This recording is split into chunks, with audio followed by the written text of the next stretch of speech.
Hi friends, അസ്സാം വലൈക്കും. ബിസ്മി കിച്ചനിലോട്ട് എല്ലാവർക്കും സ്വാഗതം. ഇന്ന് നമ്മൾ ബ്രെഡും മുട്ടയൊക്കെ വെച്ചിട്ടുള്ള ഒരു അടിപൊളി സാൻഡ്വിച്ചാണ് തയ്യാറാക്കി എടുക്കുന്നത്. അപ്പം നമുക്കിത് എങ്ങനെയാണെന്ന് നോക്കാം. അതിനായിട്ട് ഞാൻ 6 പീസ് ബ്രെഡാണ് എടുത്തിട്ടുള്ളത്. അതിലേക്ക് ഒരു ചെറിയ ക്യാരറ്റ് ചെറുതായിട്ട് ഗ്രേറ്റ് ചെയ്തതും, ഒരു സവാള ചെറുതായിട്ട് ഗ്രേറ്റ് ചെയ്തതും, അതുപോലെ തന്നെ ചെറിയൊരു കഷ്ണം ക്യാബേജ് ചെറുതായിട്ട് ഗ്രേറ്റ് ചെയ്തതും ഒരു ബൗളിലേക്ക് ഇട്ട് കൊടുത്തിട്ടുണ്ട്. പിന്നെ ഞാനൊരു പച്ചമുളകാണ് എടുത്തിട്ടുള്ളത്. അതിൻ്റെ കുരു അത്യാവശ്യം ഒന്ന് കളഞ്ഞിട്ടുണ്ട് കേട്ടോ. അത്യാവശ്യം നല്ല എരിയുള്ള മുളകാണ്, അതുകൊണ്ടാണ് അതിൻ്റെ കുരു കളഞ്ഞത്. അതിനുശേഷം നമുക്കിത് ചെറുതായിട്ട് കട്ട് ചെയ്തിട്ട് ഈ വെജിറ്റബിളിലേക്ക് ഇട്ട് കൊടുക്കാം.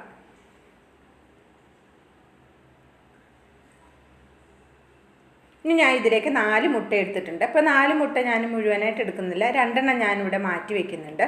അപ്പോൾ ഈ മുട്ട നമുക്കൊന്ന് നന്നായിട്ടൊന്ന് പൊടിച്ചെടുക്കണം. അപ്പോൾ ഇതേപോലെ ഒരു ഫോർക്ക് കൊണ്ട് നന്നായിട്ടൊന്ന് പൊടിച്ചെടുക്കാം. വളരെ ടേസ്റ്റിയായ, വളരെ പെട്ടെന്ന് നമുക്ക് തയ്യാറാക്കാവുന്ന ബ്രെഡും വളരെ കുറച്ച് വെജിറ്റബിളും മുട്ടയൊക്കെ നമ്മുടെ കയ്യിൽ വീട്ടിലുണ്ടെങ്കിൽ പെട്ടെന്ന് കുട്ടികൾക്ക് 4 മണി ചായക്കൊപ്പമൊക്കെ അല്ലെങ്കിൽ വെറുതെ കഴിക്കാൻ 10 മണിക്ക് വിശക്കുമ്പോൾ കൊടുക്കാനൊക്കെ പറ്റിയ ഒരു അടിപൊളി ഒരു സാൻഡ്വിച്ചാണ് കേട്ടോ. അപ്പോൾ അതേ നമ്മൾ ഗ്രേറ്റ് ചെയ്തെടുത്ത മുട്ട നമ്മുടെ വെജിറ്റബിളിലേക്ക് ചേർത്ത് കൊടുത്തിട്ടുണ്ട്. അപ്പം ഞാൻ ഉപ്പൊന്നും ചേർത്ത് കൊടുക്കുന്നില്ല കേട്ടോ. ഉപ്പ് ചേർത്ത് കൊടുക്കേണ്ട ആവശ്യമില്ല. അപ്പോൾ ഇതിലേക്ക് വലിയ പീസായിട്ട് മുട്ടയുടെ വെളുത്ത പോർഷൻ ഉണ്ടെങ്കിൽ ഒന്ന് ഉടച്ചു കൊടുത്താൽ മതിയാകും. ഇനി നമ്മൾ ഇതിലേക്ക് ചേർത്ത് കൊടുക്കുന്നത് മയോണൈസാണ്. മയോണൈസിൽ ഉപ്പ് ചേർത്തതുകൊണ്ട് ഇതിലേക്ക് വെജിറ്റബിൾസിലേക്ക് അത്യാവശ്യം ഉപ്പ് കിട്ടും. ഇപ്പോൾ ഞാൻ ഒരു കോഴിമുട്ട മുഴുവനായിട്ട് എടുത്തിട്ടുള്ള മയോണൈസാണ് തയ്യാറാക്കിയിട്ടുള്ളത്.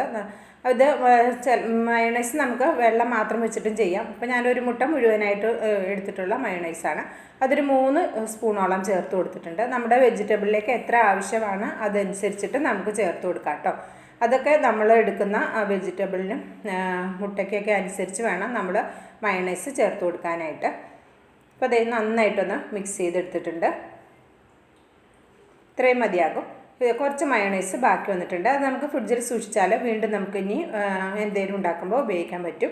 അപ്പോൾ ഞാൻ ഇതേപോലെ ഒരു പാൻ അടുപ്പത്ത് വെച്ചിട്ട് 1 ടീസ്പൂൺ ബട്ടറാണ് ചേർത്ത് കൊടുത്തിട്ടുള്ളത്. പകരം നെയ്യ് ഉണ്ടെങ്കിലും ചേർത്ത് കൊടുക്കാം. ഇനി അതിലേക്ക് നമ്മൾ ഒരു ബ്രെഡ് വെച്ചിട്ട് ഒരു ഭാഗം മാത്രം ഒന്ന് ടോസ്റ്റ് ചെയ്തെടുത്തിട്ടുണ്ട്. അതേപോലെ നമുക്ക് ബാക്കിയുള്ള ബ്രെഡുകളും അതേപോലെ തന്നെ ഒന്ന് ടോസ്റ്റ് ചെയ്തെടുക്കാം. ഒരു ഭാഗം മാത്രമാണ് ഞാൻ ചെയ്തെടുക്കുന്നത്. ഇപ്പോൾ 2 ഭാഗം അങ്ങനെ വേണമെങ്കിൽ അങ്ങനെ ചെയ്തെടുക്കാം കേട്ടോ. അപ്പോൾ ഞാൻ ഒരു ഭാഗം മാത്രമേ ചെയ്തിട്ടുള്ളൂ. ഇനി നമുക്കിതെങ്ങനെയാണ് സെറ്റ് ചെയ്യുന്നത് നോക്കാം. അതിനായിട്ട് ഇതാ ഒരു ബ്രെഡ് എടുക്കുക. ഇതിലേക്ക് നമ്മൾ മയോണൈസും മുട്ടയും വെജിറ്റബിളൊക്കെ മിക്സ് ചെയ്ത് വെച്ചിട്ടുള്ള മിക്സ് നമുക്ക് എത്രയാണ് വേണ്ടത് അതനുസരിച്ചിട്ട് ഒരു ബ്രെഡിലേക്ക് ചേർത്ത് കൊടുക്കാം കേട്ടോ. അപ്പോൾ എനിക്ക് കിട്ടിയിട്ടുള്ള ബ്രെഡ് ചെറിയ ബ്രെഡാണ്. എനിക്ക് എപ്പോഴും ബ്രെഡ് വാങ്ങാൻ പോയാൽ ഞാൻ എൻ്റെ മനസ്സിൽ വിചാരിച്ച ബ്രെഡ് എനിക്ക് ഇതുവരെ കിട്ടിയിട്ടില്ല, കിട്ടലുമില്ല. ഞാൻ അത്യാവശ്യം വലിപ്പമുള്ള കട്ടിയുള്ള ബ്രെഡ് തിരഞ്ഞു കിടക്കും, പക്ഷേ എനിക്കിതുവരെ കിട്ടിയിട്ടില്ല കേട്ടോ. അപ്പോൾ നിങ്ങൾ സാൻഡ്വിച്ചൊക്കെ ഉണ്ടാക്കുന്ന സമയത്ത് അത്യാവശ്യം വലിപ്പമുള്ള ഒരു കട്ടിയുള്ള ബ്രെഡ് എടുക്കുകയാണ് കുറച്ചുകൂടി നന്നാവുക. അപ്പോൾ അതേ നമ്മൾ മാറ്റി വെച്ചിട്ടുള്ള 2 മുട്ടയിൽ നിന്ന് ഒരു മുട്ട ഞാൻ 2ആയിട്ട് കട്ട് ചെയ്തെടുത്തിട്ടുണ്ട്. അതിൽ നിന്ന് ഒരു ഭാഗം ഈ സാൻഡ്വിച്ചിൻ്റെ ബ്രെഡിൻ്റെ നടുക്കിലേക്ക് വെച്ച് കൊടുക്കുക. ശേഷം നമ്മളിവിടെ റെഡിയാക്കി വെച്ചിട്ടുള്ള മയോണൈസിൻ്റെ ആ കൂട്ട് വെജിറ്റബിൾസൊക്കെ ഉള്ളത് ഇതിൻ്റെ മുകളിലേക്ക് ഫുള്ളായിട്ടൊന്ന് കവർ ചെയ്ത് കൊടുക്കുക. അതിന് ശേഷം നമ്മൾ അടുത്തൊരു ബ്രെഡ് കൊണ്ട് ഇതിൻ്റെ മുകളൊന്ന് കവർ ചെയ്തെടുക്കാം. ഇപ്പോൾ വലിയ ബ്രെഡാണെങ്കിൽ ഒരല്പം പോലും പുറത്തേക്കൊന്നും പോകാതെ നന്നായിട്ട് നമുക്കിത് കട്ട് ചെയ്തെടുക്കാനും പറ്റും.